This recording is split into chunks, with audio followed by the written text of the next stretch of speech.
Hey, what's up guys? Hardleg Joe here with the What a Deck profile for the Red Dragon Turbo deck. I'm just going to go through everything in here and then I'll explain how it works. So for monsters, we have 3 Red Wolf, 3 Primitive Butterfly, 3 Risebell the Star Adjuster, 3 Red Resonator, 3 Force Resonator, 3 Max C, a single Chain Resonator, 3 Synchron Resonator, and 3 Battle Fader. For our spells, we have 3 Resonator Call, 3 Twin Twister, 2 Emergency Teleport, 2 Karma Cut, 2 Reject Reborn, and 3 Call of the Haunted. For our extra deck, 1 Red Hot Dragon Archfiend King Calamity, 1 Red Hot Dragon Archfiend Tyrant, 1 Red Hot Dragon Archfiend Bane, 1 Red Hot Dragon Archfiend Abyss, 1 Crystal Wing Synchro Dragon, 2 Scarlight Red Dragon Archfiend, 1 Red Dragon Archfiend, 1 Stardust Spark Dragon, 1 Clearwing Synchro Dragon, 1 Ancient Pixie Dragon, 1 Goyo Guardian, 1 Red Wyvern, 1 Gachi Gachi Gentensu, and 1 Slacker Magician. The side deck I'll go over into a moment. So, basically with this deck, mostly you want to make this guy, Red Dragon Archfiend Abyss. His effect is once per turn. During either player's turn, you can target one face-up card your opponent controls, negate its effects until the end of the turn. Which is really good. That works not only on like cards that are already face-up, but because it's a spell speed 2 effect, if your opponent plays like Raigeki, you can chain this, and because Raigeki is face-up on the field at that moment, you can negate it. So this is basically stun, you get 1 free negation every turn, and then it also has the effect that when it inflicts battle damage, you can target 1 tuner monster in your graveyard, special summon it in defense position. So if you can make this and then inflict battle damage, then next turn you can make the Red Hot Dragon Archfiend Bane, because he's a level 10 and you need a synchro monster and a tuner. And we've got some level 1 tuners in here. So you can go into this guy, you can go into this guy, you can even go into... All these are just big, huge beat sticks. Bane is probably the most likely target, just because his effect is you contribute a monster and special summon a Red Dragon Archfiend monster from your graveyard. So, a lot of times it's easy, like, if you've got him and a tuner, you make this, then you normal summon, or you could special summon a tuner sometimes, tribute it, and get this guy back out of the graveyard. So not only do you have your negation, but you have like a 3500 beat stick. And when he inflicts battle damage, he summons 2 tuners, 1 from your deck and 1 from your graveyard. So it's swarming even more. Once you get going with this deck, it's really hard to get you to stop. You've also got some more stun in the form of Crystal Wing Synchro Dragon, in the form of Stardust Spark Dragon, and Clearwing. If you can get either of those 3 in addition to this guy or this guy, then you're just like a nigh unstoppable team. So how do you make this guy? Well, he needs a tuner and a non-tuner Dark Dragon Synchro type monster, which is going to be your Scarlight Red Dragon Archfiend, your Red Dragon Archfiend, or your Ancient Pixie Dragon, which that's the only reason we play this is because it's a level 7 Dark Dragon Synchro monster, of which there is only 1. So, mostly you're going to be making level 8s. To do that, we have our level 2 tuner. We have a couple of them, but this is your main one, Red Resonator. When he's summoned, you can special summon a level 4 lower monster from your hand. So using him with Risebell the Star Adjuster, when this is special summoned, you can increase its level by up to 3. So you can make this 6, 6 plus 2 is 8, there you go.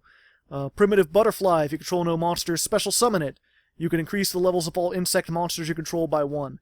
So this is automatically a 5, so you can make your 7. You can increase its level by 1 to make it 6, and then you've got 8. And then finally, Red Wolf, when you normal summon a Resonator, you can special summon this card from your hand, but its attack is halved. Which is not important because this is just synchro material.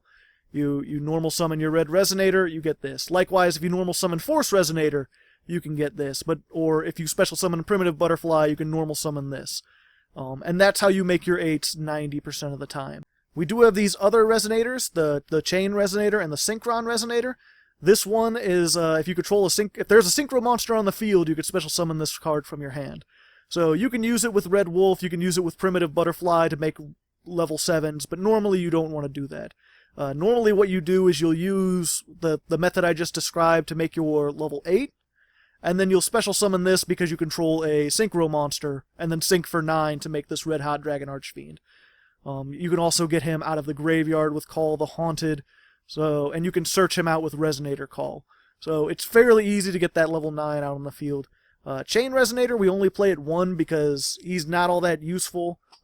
He's a win harder kind of card. When he's normal summoned, while a Synchro monster is on the field, you could special summon 1 Resonator from your deck, except for Chain Resonator. So, I mean, likewise, you could still do the same level 7 plays with these two as you could with Chain Resonator. but mostly his thing is like if you've already got one of these and you still have your normal summon, or you have this and you still have your normal summon, then you summon this and it gets you an additional tuner and you're just going crazy. I haven't mentioned yet, but Red Resonator, in addition to being able to summon a level 4 lower monster, can also, when it's special summoned, you can target one monster on the field and gain life points equal to its attack.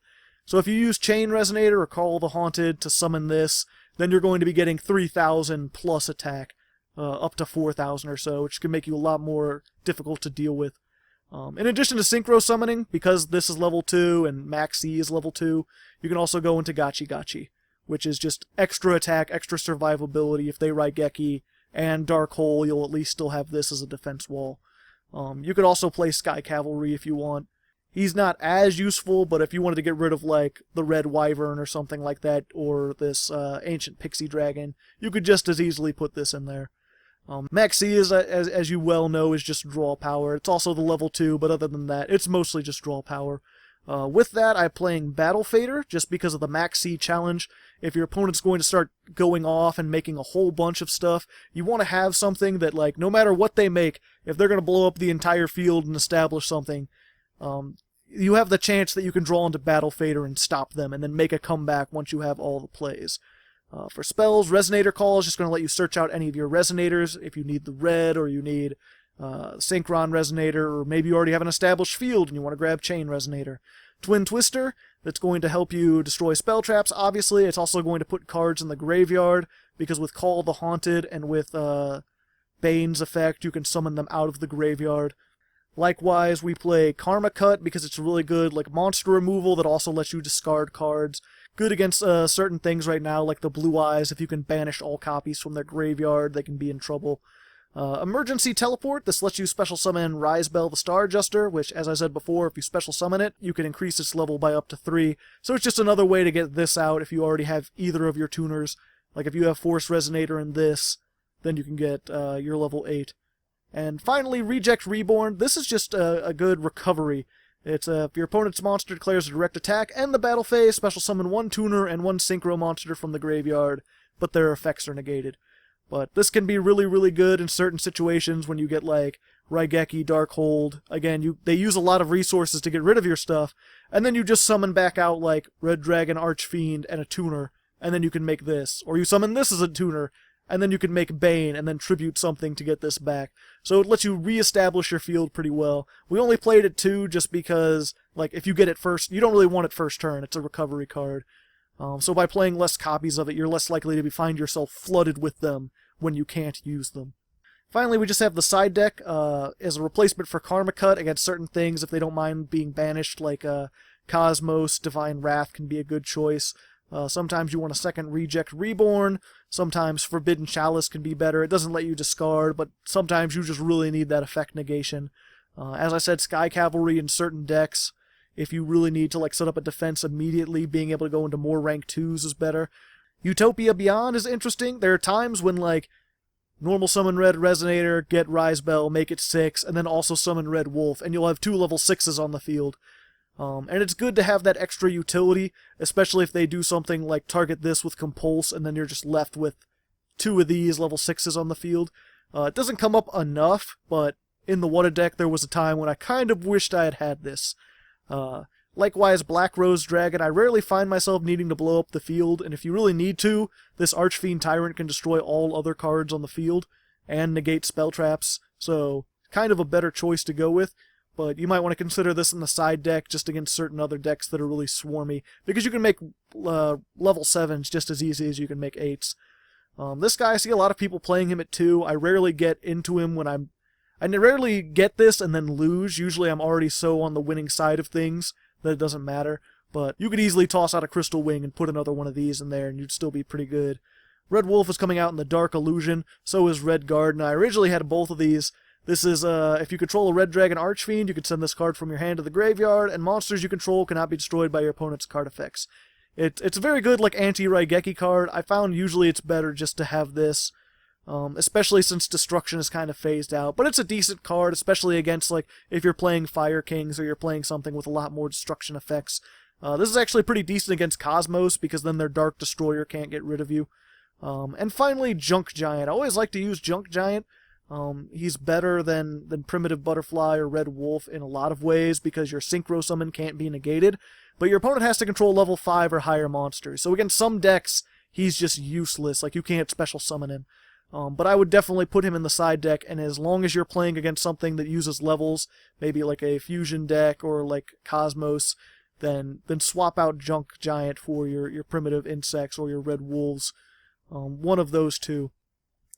Oh, and a final note, Falling Down. I never actually tested this, but it's destroy this if there's no Archfiend on your side of the field. Take control of one monster your opponent controls. You take 800 damage during each of your standboys. This is basically Snatch Steal, and because all these Red Dragon Archfiends are Archfiends, you could possibly make a really good OTK-style deck where you're making this, stealing their monster, and then attacking for massive amounts of damage. I wanted to make more of a toolboxy. I wanted to be on the winning side of things this time, so I didn't include it, but it's something to consider if you want to go more trollsy with this. So anyway, I hope you guys enjoyed this What a Deck profile. Next week, I have no idea. It'll be a surprise. Until then, good luck, have fun.